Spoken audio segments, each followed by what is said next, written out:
Hello to all of the German readers.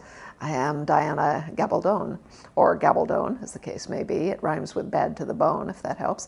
I hope that you'll enjoy all of my books, including those still to come, as well as the new television show, and have a good time. I have known from a very early age that I was meant to be a novelist. I just didn't know how. And I came from a very conservative family background, not politically, financially. And my father would say to me, well, you're such a poor judge of character, you're bound to marry some bum, he said. So be sure you get a good education so you can support your children. So with this going on at home, I thought perhaps I would not announce, even at the tender age of 9 or 10, that I wanted to write books. And so I went into science. I was attracted by science. I liked it. I was reasonably good at it. I liked to teach and to do research, but I still knew I was supposed to be a novelist. And when I turned 35, I said to myself, well, you know, Mozart was dead at 36. Maybe you better get a move on here. I think the only way to learn what it takes in terms of mental commitment and daily discipline and research and organization is to write. So, okay, we're going to write a novel. The fact that the books are set in the Scottish Highlands in the 18th century is pure accident, along with almost everything else connected with my literary career. I happened to see a really old Doctor Who rerun, which was on public television. I don't know if your audience is all familiar with Doctor Who, but it is a really old, really long-running show on British television. It's a fantasy show, originally done for children, now much more adult.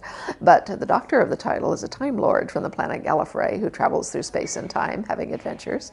And along the way, he picks up companions from different periods of Earth's history.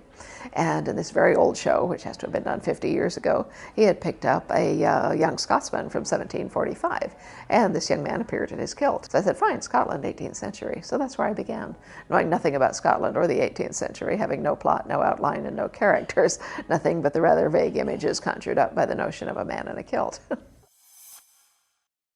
I don't write with an outline. I don't write in a straight line. I write where I can see things happening in bits and pieces. And I do the research concurrently with the writing. So, you know, I may read, an interesting passage about something, and some little phrase in there will strike an idea. And I think, okay, I can use that. What I need on any given day is what I call a kernel, a very vivid image, a line of dialogue, an emotional ambiance, anything I can sense concretely. And once I have one, I will write it down, write down a line or two describing it. And I sit there and stare at it, and I take words out, and I put words back, and I move the sentence around.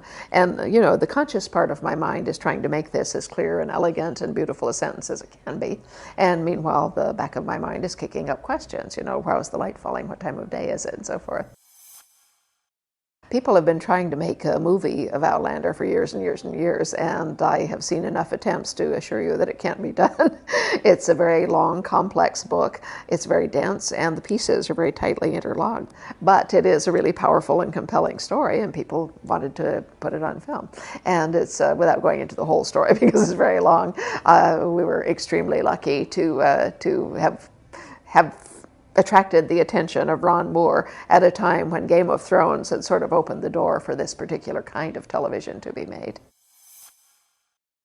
They had asked me to come to the set with my husband to visit, and it was very spectacular, a huge set and very beautiful, and so they said, would you like to be an extra? Perhaps you would like to have a cameo where we will write you some lines, and that way you'll have your own little tiny scene, and so once that scene is shot, then you can leave without causing any trouble. I said, okay, why not? So that's what we did.